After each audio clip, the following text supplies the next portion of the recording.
再来看国民党总统候选人侯友宜，今仔日早起是伫台中拜票。伊讲国民党即马已经在改革，未来若准伊当选，就会继续来牵升少年辈甲优秀的公务人员。也毋过伫今仔日选前之夜，伊是无邀请到前总统马英九，这引发真大议论。赵少康讲是尊重主办单位，也那马英九是表示讲绝对会来支持国民党的候选人。 日前甲民众做伙翕相握手，还搁伫无顶悬签名。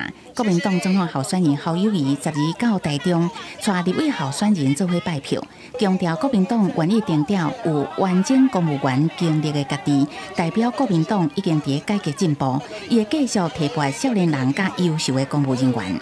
政务官像流水席一样。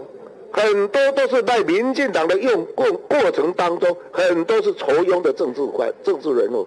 公务员，我好好重用他们，表现好优秀的来当政务官，让我们台湾的经济能够起飞。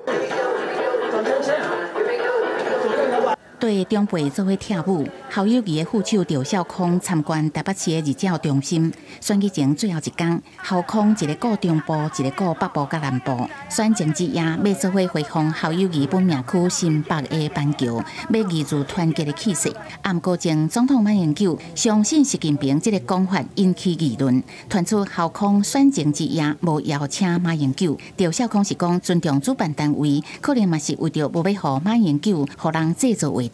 民进党很厉害的，很会见缝插针的，所以在这个时候不要有任何意外，就选举人讲不要有任何意外，任何事他平平顺顺过去就好了。我想这可能是主办单位的考虑了。马英九再去回应，无互人邀请，暗过支持国民党候选人的本意未改变。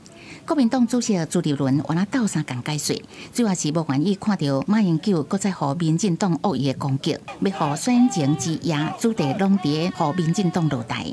记者综合报道。